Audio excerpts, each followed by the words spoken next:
नमस्कार मित्रांनो, सुस्वागतम. घरोघरी मातीच्या चुली या मालिकेच्या आजच्या भागामध्ये आता जानकी तो धागा घरी घेऊन येते आणि सर्वांना दाखवते की हा धागा नानांचा आहे म्हणून.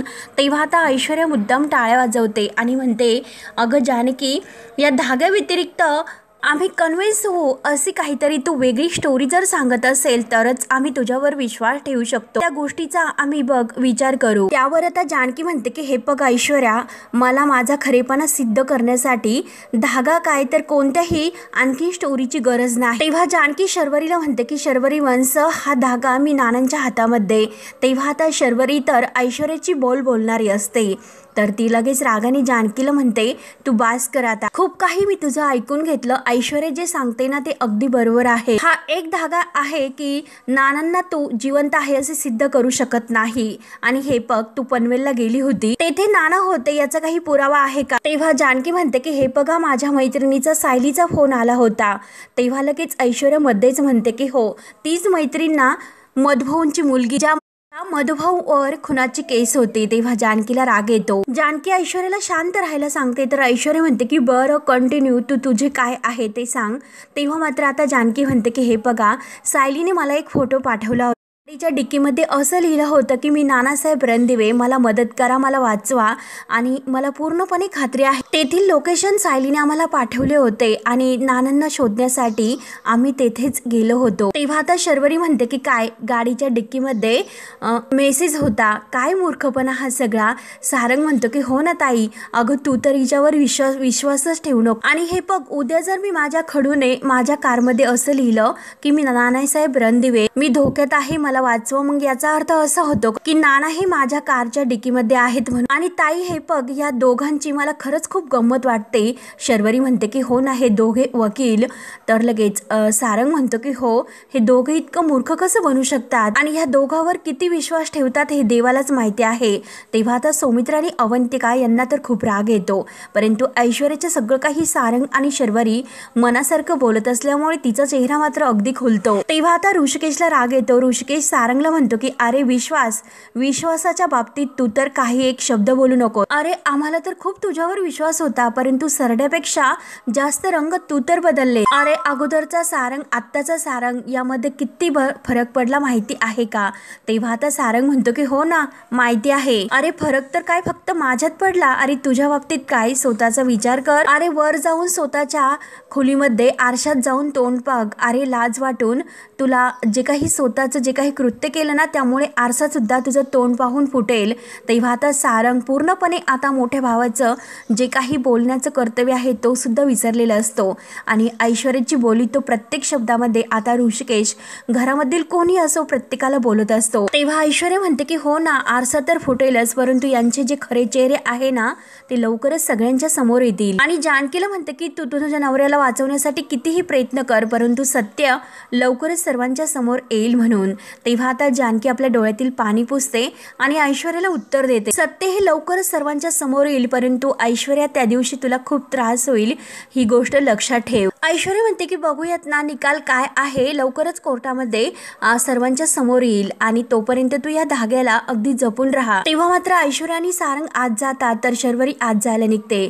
ऋषिकेश शर्वरीला म्हणतो की शरू, मला तुझ्याशी बोलायचं आहे. तेव्हा मात्र आता शर्वरी म्हणते की माझ्या वडिलांचा खून करणाऱ्या व्यक्तीशी मला एकही शब्द बोलायचा नाही आणि हे बघ, तुम्हाला माझ्या डोळ्यासमोर सुद्धा नकोय, म्हणून शर्वरी रागाने आतमध्ये निघून जाते. त्यानंतर आता इकडे तो गुंड सयाजीला फोन करतो आणि तुम्ही सांगितल्याप्रमाणे त्या नाण्याला आम्ही उचललं आणि आता त्यांना कुठे न्यायचं आहे हे सांगा. तेव्हा आता सयाजी म्हणतो की हे बघा, कुठेही नेऊ नका, डायरेक्ट तुम्ही त्यांना मुळशीला घेऊन या. तेव्हा आता तो गुंड म्हणतो की बरं ठीक आहे आणि मी माझ्या माणसांना सांगतो आणि मुळशीमध्ये घेऊन यायला सांगतो, येथे कोणीही बघणार नाही याची मी त्यांना काळजी घेण्यासाठी सांगतो. आणि तो आता फोन कट करतो. त्यानंतर आता शर्वरी आपल्या मोबाईलमध्ये नानांचा फोटो पाहत असते आणि नानांचा फोटो बघून तिला खूप अशी नानांची आठवण येते, ती खूप रडते.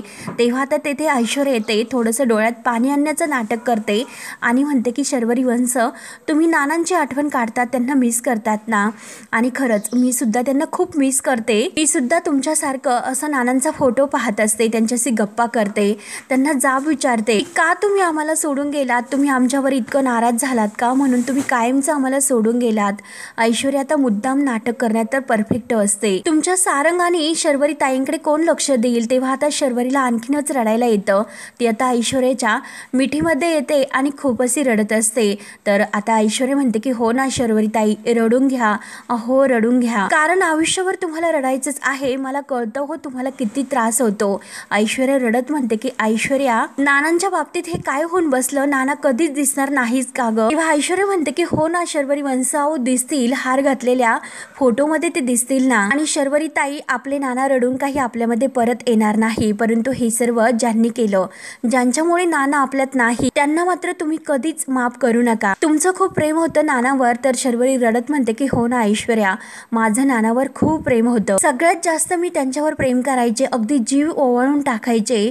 तेव्हा आता ऐश्वर्या म्हणते की हो ना, अशाच माणसांनी आपल्या नानांचं जीव अगदी त्या नालायक ऋषिकेशने आणि त्या जानकीने आपल्या देव माणसाला मारले. ज्या बापाने एका मुलाच्या आयुष्याचं सगळं काही करून ठेवलं, एक नवीन आयुष्य आपल्या मुलाला दिले आणि त्याने त्याच्याच बापाचा खून करावा शी. म्हणून ऐश्वर्या आता शर्वरीच्या मनात आणखीन ऋषिकेश विषयी अगदी भरून देत असते. आणि त्या निर्दयी माणसाला हे सर्व करताना त्याचे हात थरथरले नसतील का हो शरुताई. आणि आपल्या नानांना शेवटच्या काळात सुद्धा खूप दुःख सोसावं लागलं. अगोदर त्या जानकीच्या कृत्यामुळे नाना इतक्या दिवस अथुरनाशी खेळत राहिले आणि आपल्या देवाच्या प्रार्थनेने आणि आपण नानांसाठी केलेल्या काही अगदी आपल्या प्रेमामुळे ते अगदी बोलायला सुद्धा लागले होते आणि चालायला सुद्धा लागले होते. हळूहळू ते बोलत सुद्धा होते, परंतु त्या हरामखोर ऋषिकेशने आपल्या नानांना अगदी ठेचून ठेचून मारून टाकलं. ऐश्वर्या आता शर्वरीच्या मनामध्ये आणखीन ऋषिकेश विषयी पेटून देत असते. आणि शर्वरी ताई, हा राग विझला नाही पाहिजे. तुम्हाला तुमच्या नानांच्या वरील प्रेमाची शपथ आहे. त्या गुन्हेगार ऋषिकेशला त्याच्या गुन्ह्याची कडक शिक्षा मिळायलाच हवी, याचाच विचार करा. आणि मला हे सुद्धा कळतं अहो शर्वरी ताई, तो तुमचा भाऊ आहे. तर शर्वरी रागाने म्हणते की तो आणि कसला भाऊ, असा भाऊ नसलेला बरा, तो पाळण्यातच मरावा. तो आणि माझा भाऊ नाही, माझ्या वडिलांचा खुनी आहे, त्यामुळे काही झालं तरी त्या खुनाच्या आरोपाखालून तो सुटला नाही पाहिजे आणि तो सुटूनही याचा कडक बंदोबस्त मी करते. तर ऐश्वर्याच्या अगदी मनासारखंच होत असतं. ऐश्वर्या म्हणते की हो ना शर्वरी ताई, अहो करा. आणि हे बघा ऋषिकेशचा बंदोबस्त तर कराच, परंतु त्या जानकीची सुद्धा चांगली जिरवा. जानकी या घरात आल्यापासून अगदी शहाणपणा करायला सुरुवात झाली तिची, कारण हे घर तिच्या नवऱ्याच्या नावावर आहे ना, आणि कंपनी स्वतःच्या नावावर असल्यामुळे माझ्या वाकड्यामध्ये ती खूप जायला लागते, मला त्रास देत आणि रडण्याचं थोडंसं नाटक करते. तर शर्वरी म्हणते की हे बघ ऐश्वर्या, आपण दोघी मिळून तिला सरळ करू. एकेकाळी तिने माझ्या पदराला लागलेली आग विझवली असेल, परंतु आता या घराच्या सुखाला मात्र तिने तिला आगीत लोटलेला आहे, त्यासाठी मात्र तिची गय करणार नाही. तेव्हा ऐश्वर्या म्हणते की हो ना शर्वरी ताई, तुम्ही खरंच तिची गय करू नका. आपल्या नानांना त्या बेशरम लोकांनी मारलेला आहे. एकदा अहो शर्वरी ताई, नाना मला म्हणाले होते, मला शरूच्या मुलांना अंगा खांद्यावर खेळवायचं, त्यांना चालायला बोलायला शिकवायचं, त्यांना सायकलवर बसून मी सायकल मागे पकडेन आणि त्यांना छान असं पार्कमधून फिरून सायकल शिकवेल. तेव्हा आता शर्वरीला आणखीनच रडायला येते.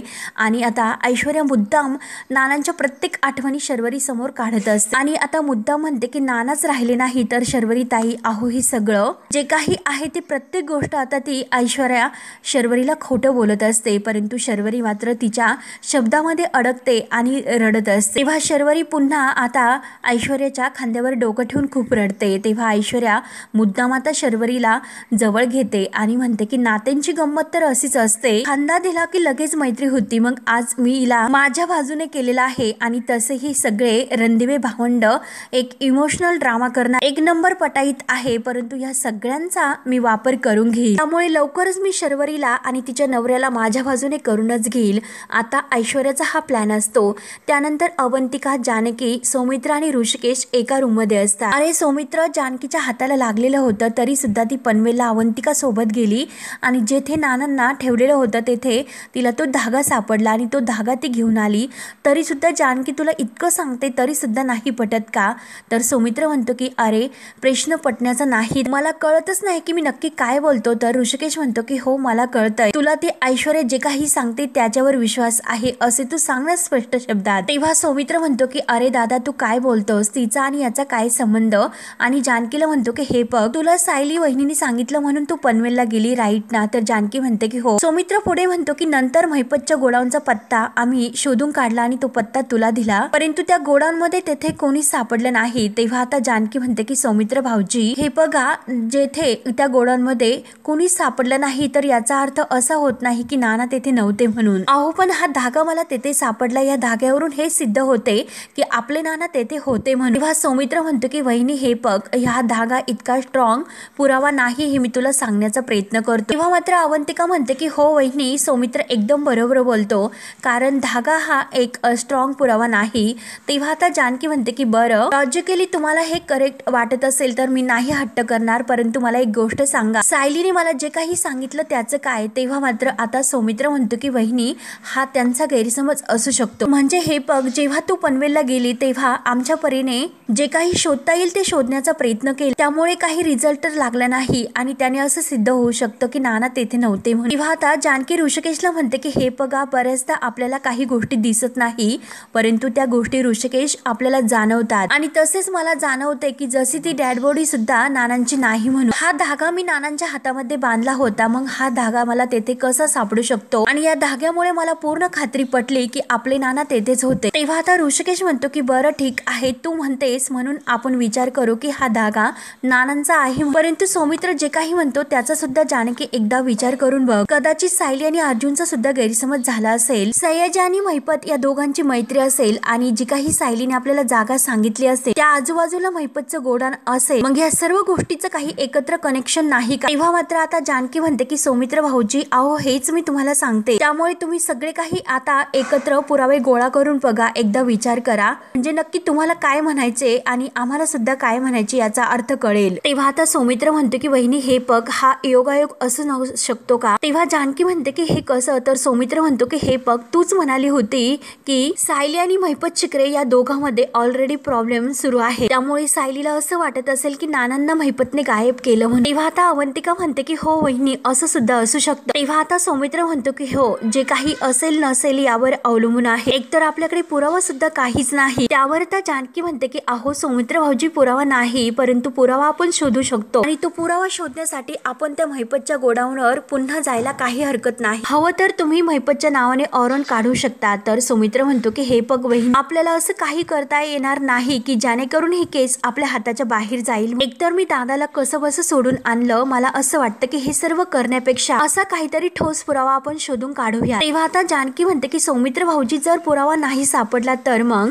तेव्हा सौमित्र म्हणतो की मग दादाला वाचवणं हे अवघड होईल. तेव्हा आता जानकी ऋषिकेश आणि अवंतिका यांना धक्का बसतो. तेव्हा आता सौमित्र आणि अवंतिका आपल्या रूम मध्ये जातात आणि ऋषिकेश सुद्धा पूर्णपणे खचून जातो, तो बेडवर बसतो. तर जानकी आता ऋषिकेश जवळ येते. तेव्हा आता जानकी म्हणते की ऋषिकेश, तुम्ही काही टेन्शन घेऊ नका, मी तुम्हाला काहीच होऊन देणार नाही, आपण नानांना लवकरात लवकर शोधू. तेव्हा आता ऋषिकेश म्हणतो की जानकी अगं, नानांना काही झालं तर नसेल. तेव्हा आता जानकी म्हणते की नाही ऋषिकेश, तुम्ही माझ्यावर विश्वास ठेवा, काही होणार नाही, कुणाला काही म्हणून द्या, परंतु मला पूर्ण खात्री आहे की आपले नाना ऋषिकेश अहो जिवंत आहे. माझं मन मला सांगतं आणि हा तेथे सापडलेला धागा मला सांगतो. मला माहिती आहे नानांच्या हातामध्ये जो धागा मी बांधला होता ना, तो धागा हाच होता, मी तुम्हाला खात्रीशीर सांगते. तेव्हा आता जानकीच्या हातातील जी काही जखम असते त्यातून रक्त येते.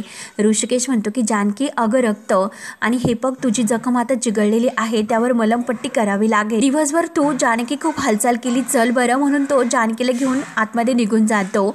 त्यानंतर आता इकडे ऐश्वर्या इतकी खुश असते आणि सयाजीला फोन करते, डॅडा अहो मी आज तुमच्यावर इतकी खुश आहे ना. जानकी तेथे त्या गोडाऊन मध्ये पोहोचण्या अगोदरच तुम्ही त्या म्हाताऱ्याला गायब केलं, म्हणजे खरंच तुम्हाला मानलं पाहिजे. तेव्हा मात्र आता सयाजी म्हणतो की अगं पोरी, तुझ्यासाठी काही पण. तेव्हा ऐश्वर्या विचारते की परंतु मला एक सांगा, अहो ती जानकी तेथे पोहोचण्याच्या अगोदर त्या म्हाताऱ्याला तुम्ही कसं गायब केलं आणि कुठे ठेवले. तेव्हा आता सयाजी म्हणतो की त्याची व्यवस्था मी डायरेक्ट पनवेल मधून मुळशीमध्ये केलेली आहे. तेव्हा हे ऐकून ऐश्वर्या अगदी खुश होऊन म्हणते की डॅडा अहो हे तर एकदम बेस्ट केलं तुम्ही, कारण त्या म्हाताऱ्याला शोधण्यासाठी अगोदर सगळ्यांनी मुळशी शोधून काढली होती आणि आता मात्र परत मुळशीमध्ये त्याला कोणीही शोधू नाही शकत. त्यामुळे डॅडा आता सगळं काही आपल्या हातात आहे आणि त्या जानकीच्या हातामध्ये त्या म्हाताऱ्याचा धागा. आणि आता डॅडा तुम्ही बघतच राहा की त्या म्हाताऱ्याला मारून त्या जानकीला त्याच धाग्याने त्या म्हाताऱ्याचे अंगठी बांधायला लावणार आहे. डॅडा अहो विजय फक्त आपलाच आहे, आता आपण तर सेलिब्रेशन करायलाच हवं. काय वाटतं डॅडा तुम्हाला. हे बघा डॅडा, मला तिकडे नाही येता येणार, परंतु काही टेन्शन नाही, आपण आपलं सेलिब्रेशन करूया. तुम्ही तिकडे बॉटल ओपन करा, मी इकडे चेअर्स करते, हो की नाही? डॅडा आपण आज जिंकलो, आज रात्रभर आपण सेलिब्रेशन करायला हवं. Okay okay bye. आणि लगेच फोन ठेवते, फोन बाजूला फेकते आणि लगेच आता दारूची बॉटल बाहेर काढते.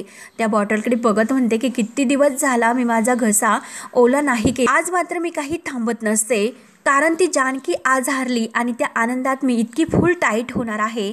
म्हणून ऐश्वर्या खूपच खुश होते. हातामध्ये दारूची बॉटल घेऊन आज फक्त तू आणि आज फक्त मी, कारण ती जानकी हारली आणि ऐश्वर्या जिंकली म्हणून ऐश्वर्या खूपच खुश होते. आणि आता ऐश्वर्या खूप दारू पिते, हातामध्ये आता दारूचा ग्लास घेते आणि चिअर्स विनर्स टू ऐश्वर्या, म्हणजे स्वतः जिंकलेली आहे त्याचा आनंद सेलिब्रेशन करत असते. तिला तर आता खूप नशा चढलेली असते आणि मला तर खरंच अवॉर्ड मिळाला पाहिजे. काय क्रिएटिव्ह असं डोकं आहे माझं. बिचारी जानकी इतकी धावपळ करून शेवटी तो धागा घेऊन आली आणि मी मात्र तिला सर्वांसमोर खोटं ठरवलं की कोणता धागा आणि कसला धागा.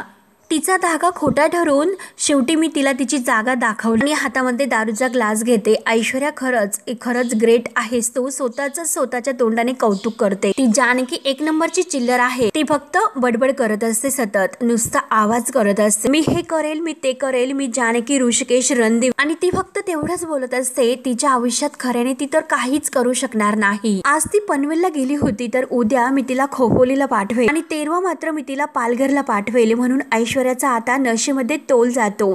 तेवढ्या सारंग तेथे येतो आणि सारंग ऐश्वर्याला धरतो. अहो ऐश्वर्या काय करतात, तर ऐश्वर्या म्हणते की चेअर्स.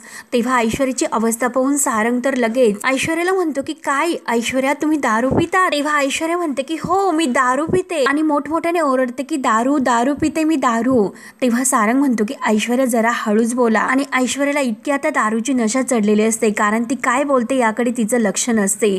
ती फक्त दारू दारू असं करत असते. तेव्हा सारंग म्हणतो की ऐश्वर्या अहो काय लावलं ही सर्व, जर खाली ऐकायला गेलं तर सगळी बोंबाबोंब होईल, खालचे सगळेजण वर येतील. तेव्हा ऐश्वर्या म्हणते की ते तर बेस्ट आहेत, येऊन द्या सगळ्यांना, आपण सगळ्यांना दारू पाजूया, सर्वांना आपण टाईट करूयात आणि आपण होऊयात गुड नाईट. तेव्हा आता सारंग म्हणतो की अरे बापरे ऐश्वर्या, अहो खूप दारू तुम्ही पिलात आणि ही दारू आणली तरी कुठून तुम्ही. तेव्हा ऐश्वर्या म्हणते की मी दारू नाही आणली आणि मी त्या कपाटाला म्हणाले की कपाट दारू उघड, आणि मग मी तो ड्रॉवर उघडला आणि त्यात मला माझी ही बॉटल मिळाली, माझी छकुली मला सापडली आणि आता मात्र आम्ही दोघ जण एन्जॉय करतो. तेव्हा आता ऐश्वर्याचं हे बोलणं ऐकून सारंग म्हणतो की अरे बापरे माझीच खूप मोठी चूक झाली, मी तुम्हाला द्यायला आणली होती आणि गेल्या वेळेस आजी ती चुकून पेली आणि आता मात्र तुम्ही पेला. तेव्हा ऐश्वर्या लगेच ती बॉटल सारंगच्या हातात देते आणि मला वाटतं तुम्ही सुद्धा प्या. तर सारंग म्हणतो की मी नाही पीत, मी कधीही दारू नाही पीत. तर ऐश्वर्या म्हणते की अहो प्यायला पाहिजे आणि आज तर खऱ्याने दारू पिलं पाहिजे, कारण आज आपल्याला सेलिब्रेशन करायचं आहे, आज पार्टी करायची आहे. तर आता ऐश्वर्या मोठ्याने ओरडते.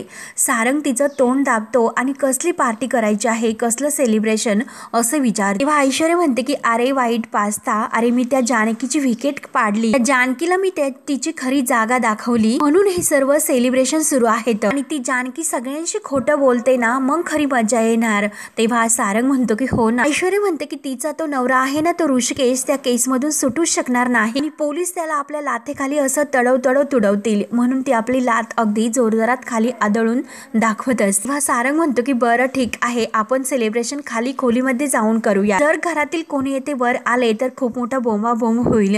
तेव्हा ऐश्वर्या ऐकायला तयार नसते. ऐश्वर्या म्हणते मला नाही जायचं, मला वर ढगामध्ये जायचं आहे, खाली नाही जायचं. आणि वर पाहते तर तो सारंगला विचारते की तो ढग असा हलताना का दिसतो. तर सारंग म्हणतो की तुम्हाला ढग हलताना इथे दिसतो, तुम्ही खाली चला, खाली तुम्हाला स्थिर दिसेल तो. ऐश्वर्या जोरात ओरडत असते की ढगा अरे तू खाली ये. ती ऐकायला तयार नसते.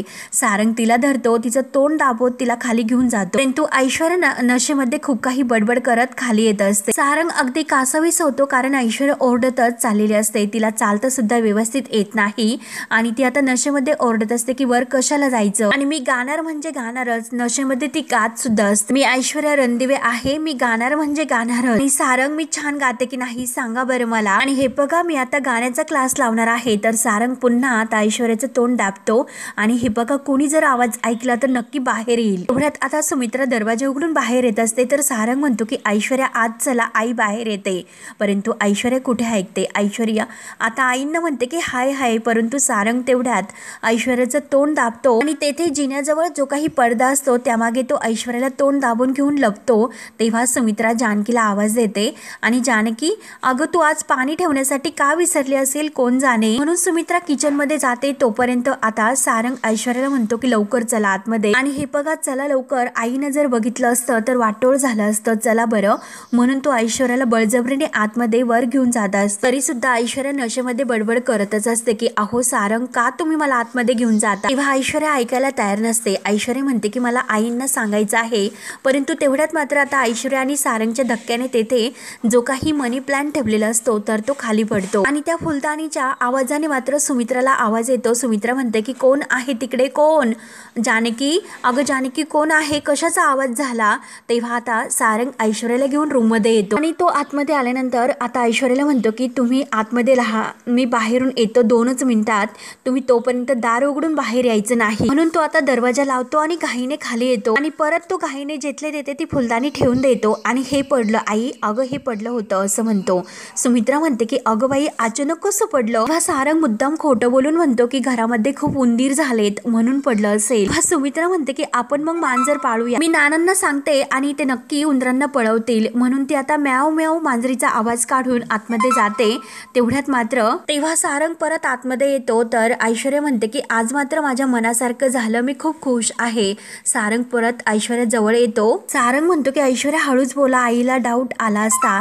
तेव्हा मात्र आता ऐश्वर्या म्हणते की हो येऊन द्या आणि आईंना सुद्धा येऊन द्या, आपण आईंना सुद्धा थोडीशी देऊया, म्हणजे आई सुद्धा आजींसारखे गाणं गाते. शिट्टी वाजली गाडी सुटली असं आता ऐश्वर्या मोठमोठ्याने गाणं म्हणायला सुरुवात करते आणि नाचत असते. तेव्हा कसं बस सारंग ऐश्वर्याला खाली बसवते. तू ऐश्वर्या वेड्यासारखं हसत असते. तेव्हा आता ऐश्वर्या लगेच म्हणते की मला खरं खरं सांग बरं, मी तुला आवडते का, सांग बरं. हा सारंग तर अगदी खुश होतो आणि म्हणतो माझ्यापेक्षा तुम्ही मला जास्त आवडता. तेव्हा ऐश्वर्या म्हणते की हो, आणि म्हणजे तू माझ्यावर खूप प्रेम करतो. तेव्हा सारंग म्हणतो की हो ऐश्वर्या, मी खूप खूप प्रेम करतो. ऐश्वर्या विचारते की केवढं करतो, एवढं मोठं. सारंग तसं लाजत असतो आणि नाही हो असं आणि ऐश्वर्या तुम्हाला शब्दात सुद्धा सांगता येणार नाही एवढं प्रेम मी तुमच्यावर करतो. आणि लगेच आता इतकी खुश होते आणि म्हणते की माझं क्यूट, आणि खरंच कुचू कुचू म्हणून त्याचे गाल ही अगदी ओढते आणि तुमचे गाल खरंच किती सॉफ्ट आहे हो, आणि पुन्हा गाल धरून ओढते. सारंग तससा लाजतो आणि हसतो. तेव्हा ऐश्वर्या त्याचे गाल ओढते आणि तुमचे गाल अगदी कॅन्डी सारखे आहे, खाऊ का.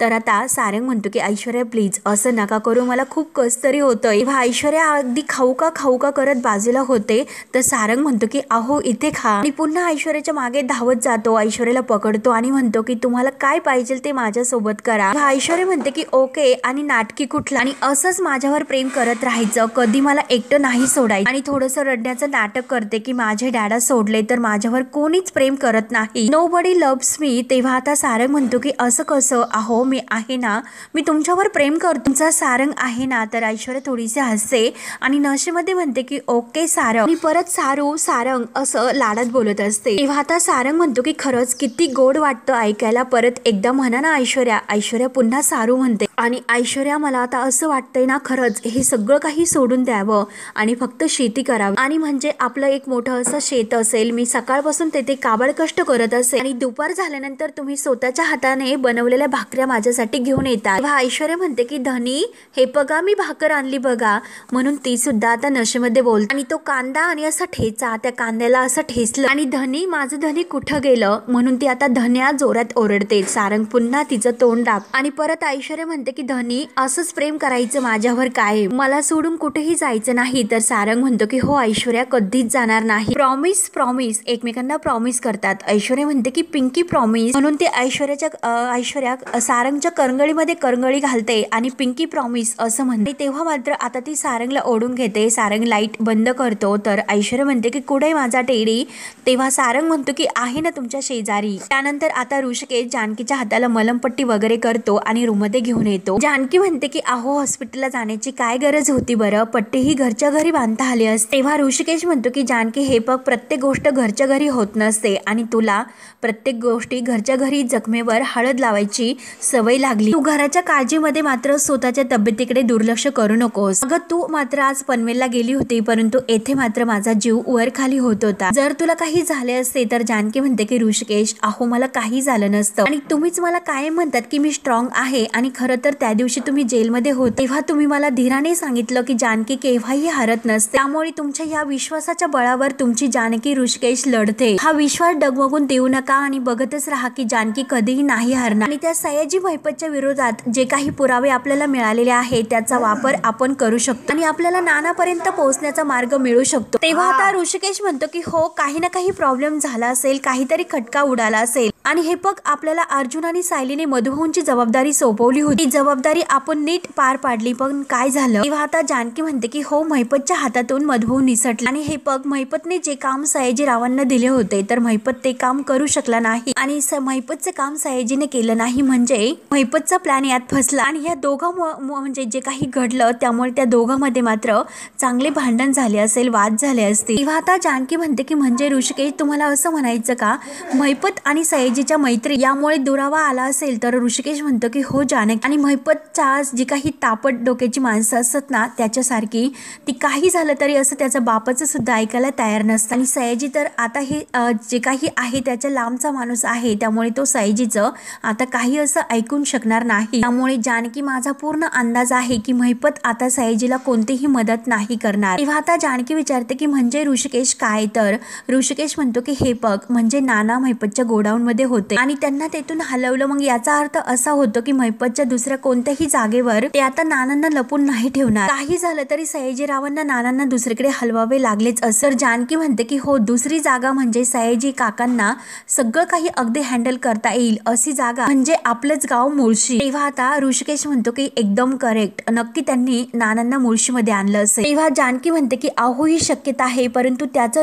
रूपांतर आपल्याला खात्रीत करायला हवं. तेव्हा ऋषिकेश म्हणतो की हो उद्यापासूनच आता नानांना शोधण्याचं काम सुरू होईल. मी मुळशीच्या बाहेर जाऊ शकत नाही, परंतु मुळशीमध्ये नक्की मी त्यांना शोधू शकतो. तेव्हा जानकी म्हणते की मी नाही तर आपण दोघे म्हणून शोधायचं. आपल्या घरातील कुणाचा आपल्यावर विश्वास नाही, परंतु घरातील लोकांचा हा गैरसमज आपल्याला दूर करायचा. आपण पूर्ण प्रयत्न करायचे परंतु हार मानायची नाही. तेव्हा ऋषिकेश म्हणतो की हो हार मारणं सोपं आहे परंतु लढत राहणं तर जानकी म्हणते की गरजेचं आहे. तेव्हा ऋषिकेश म्हणतो की हो जानकी लढत राहू आणि मिळून आपण दोघेही नानांना शोधूया. आणि जानकी आणि ऋषिकेश आता एकमेकांच्या हातामध्ये हात देतात. आणि मित्रांनो हा भाग येथे संपतो. शर्वरी सुमित्राला घेऊन तेथे पोलीस स्टेशनला येते आणि नानांची डेड बॉडी दाखवते आणि म्हणते की हे पग स्वतःच्या डोळ्यांनी पग की नानांची डेड बॉडी खरी आहे की नाही.